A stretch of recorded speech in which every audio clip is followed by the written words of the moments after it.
धंधा बताओ। देखो अभी चुनाव का समय चल रहा है, तुम अभी किसी भी पार्टी वाले नेता के पास युवा नेता बनकर चले जाओ, वहाँ तुम्हें 2 टाइम का खाना मिलेगा, घूमने के लिए लग्जरी कार मिलेगी, तानसेन विमल सिगरेट सब मिलेगा और साथ में ही जेब खर्च के लिए पैसे भी मिलेंगे।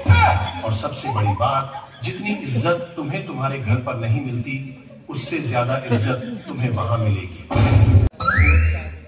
आप जिस पूजा शर्मा को 10 दिन से चाय पे बुला रहे हो ना, वो मेरी पण करत नाही सर।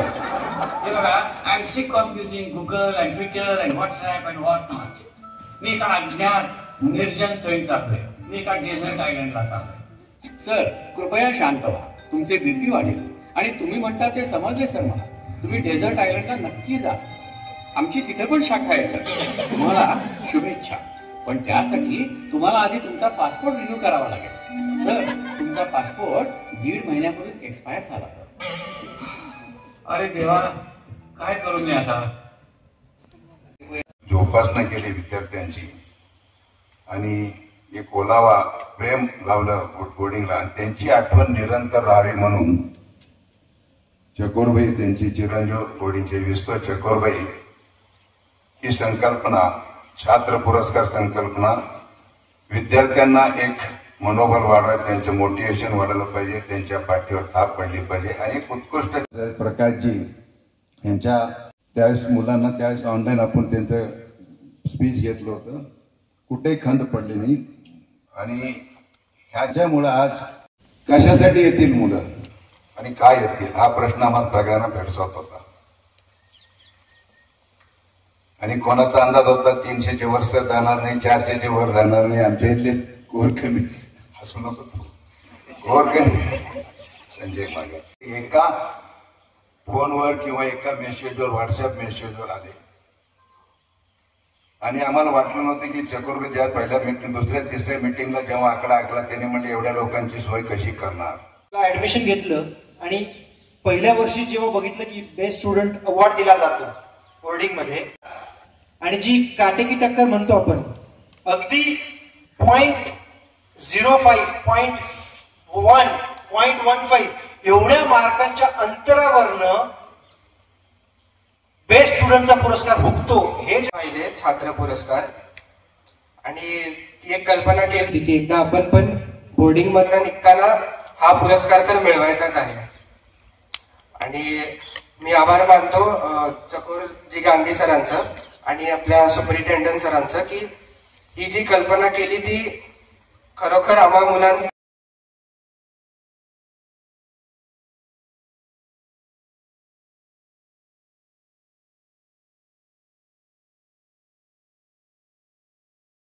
वक्ता बोलवणं, शिरीजी माझे मित्र आहेत म्हणून मी बोलू शकतो, तितकं अवघड नाही। पण आपण सर्व इथं गोळा होणं हा त्यातला अवघड भाग आहे। आणि आपल्या सर्वांचं स्वागत सीए शिरीजी समाजामुळे होतं आणि सुरेंद्र गांधी सरांमुळेच केवळ हा कार्यक्रम। सर म्हणजे 42 वर्ष मी इथे घडलो, पण 42 वर्षात परवाच्या रियुनियनला मगाशी सरांनी विस्तृत सांगितलं, त्यावेळेला डोळ्यात पाणी आलं आणि बघितलं की एखादा माणूस किती श्रीमंत असू शकतो, किती मुलं आहेत। आणि सर लांबून तो मुलगा कसा येतो याच्यावरनं सांगतात की हा काय उद्योग करून आला। ते चोर हँडओव्हर करायची ट्रीटी इतर देशांबरोबर नाहीये। मला वाटतं पुढच्या 5 वर्षाच्या काळात ट्रम्प सगळ्यात मोठं युद्ध तेच करेल, त्या गुन्हेगारांना पकडणं, कारण त्या गुन्हेगारांना पकडणं आता अवघड आहे। त्या कॉन्फरन्स मध्ये त्या नॉर्थ मधल्या माणसाने विचारलं की अरे ते भारतातली माणसं लय हुशार व्हायला लागली, सगळे वाचतात, एवढे हे येतात, तर आपला धंदा कमी होणार का? तर तो माणूस इंडियातला कोण मुखिया आहे जमताडा मधला, तो म्हणाला की अहो राव काय घाबरू नका, 140 लोकसंख्या, 140 कोटी, आपण फक्त आता 10 कोटी लोकांपर्यंत पोहोचू। साहेब तुम्ही कोण? म्हणलं मी नवरा। तर ते म्हणलं पहिला, दुसरा, तिसरा, कारण अमेरिकेत असं वेगवेगळे हे असतात ना। सध्या करंट, ते म्हणले मी करंट आहे। करंट आहे म्हणलं फोटो दाखवा, फोटो मॅच केला, हा म्हणले या चौकशीला तुम्हाला पूर्ण अधिकार आहे। ते म्हणले बघा काळजी करू नका, जर आमच्या कॉम्प्युटर सिस्टीमनी सांगितलंय की तुमची बायको प्रेग्नंट आहे तर ती नक्की प्रेग्नंट आहे, आणि जर नसली तर मी तुम्हाला $1000 लगेच देईन. तो येतो. पहिल्या दुकानात तिने काय खरेदी केली असतं तर पहिले 21 दिवस कुठल्या गोळ्या खाऊ नये त्याचं एक माहितीपत्र, कुठल्या गोळ्या खाव्या त्या गोळ्या, टेस्टिंग स्ट्रिप्स, नंतर पहिले 21 दिवस कुठले व्यायाम केले तर त्याच्यानंतर दम लागला तर झोप येण्यासाठी गोळ्या, पहिले 3 महिने कुठल्या प्रोटीन्स घ्यायच्या वगैरे वगैरे सगळे गोळ्या घेतल्या. हो सर, मराठे साहेब आपलं स्वागत आहे. मग माझी ऑर्डर लिहून घ्या. सर तुम्ही नेहमी देता तीच ऑर्डर आहे का? हो, पण तुम्हाला काय माहित मी काय ऑर्डर करणार आहे? सर तुमचा पत्ता, फोन नंबर आणि गेले 12 महिने तुम्ही ज्या ऑर्डर्स दिल्या होत्या त्या आमच्या डेटाबेस प्रमाणे तुम्ही एक्स्ट्रा लार्ज सुप्रीम पिझ्झा आणि त्याबरोबर 3 चीजेस, सॉसेज, पेपरोनी मशरूम्स आणि थिक क्रस्टवर मीट बॉल्स असा पिझ्झा ऑर्डर केला होता. क्या बात आहे, ग्रेट. मला तोच पिझ्झा पाहिजे. सर मी एक सुचवू का? यावेळी तुम्ही मीठ नसलेला भाकरी पिझ्झा, ग्लुटेन फ्री तवा baked Indian healthy vegetable pizza मागवावा. का बरं? अजिबात नाही. मला व्हेजिटेबल अजिबात आवडत नाही. आणि तसाही तो फारच बेचव आणि पथ्याचा असतो. मला नको, मला नाही आवडत. पण आपले कोलेस्टेरॉल ठीक नाही आहे सर. अरे तुम्हाला कसं माहिती? सर आम्ही तुमच्या मोबाईल नंबरला लिंक असलेले तुमचे गेल्या 7 वर्षातले ब्लड रिपोर्ट पाहिले आहेत सर. हे फारच झालं, बस करा. मला सुप्रीम पिझ्झाच पाहिजे. मी कोलेस्टेरॉलवर औषध घेतोय.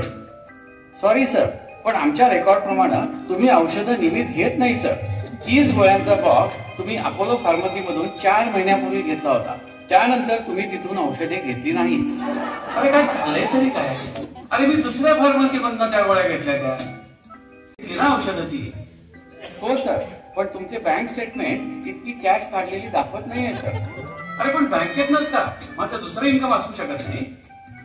हो का सर, पण तुमचे इन्कम टॅक्स रिटर्न तसं दाखवत नाहीये आणि रिटर्न मध्ये न दाखवता इन्कम असणं हे बेकायदेशीर आहे sir. What the hell you are talking? This is height and too much. तुम्ही माझी टॅक्स रिटर्न पण पाहिले. This is not fair. Sorry for that sir, पण आम्ही ही सगळी माहिती फक्त आणि फक्त तुमच्या भल्यासाठी आणि तुम्हाला मदत करावी म्हणूनच वापरतो सर. अशी 6 गाऊन घेतली. पुढच्या दुकानात गेल्या तिने खेळणी घेतली. लहान मुलं युजली जन्मजन्माची खेळणी चावतात, तर प्रेग्नंट बायका त्यांचा अभ्यास यायचा की प्रेग्नंट बायका त्या खेळणीशी खेळतात. ती खेळणी तिने घेतली. आणि 4थ्या दुकानात तिने योगासनाच्या पुस्तकाचं हे घेतलं 2-3 की कुठली योगासनं.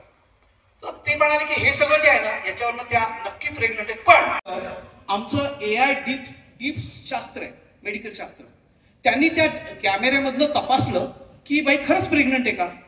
तर ती म्हणाले की ती ज्या दिवशी आली ती 15 दिवसाची प्रेग्नंट होती, कारण ती अशी चालत होती. तो म्हणे तुम्हाला बघायचंय का आज 25 दिवस झाले, 25 दिवशी कशी वापरू नका त्याच्याकडे नेट बँकिंगच नाही. तो म्हटलं काय झालं? त्या माणसाचा फोन आला की तुमची लाईट बिल भरलं नाही.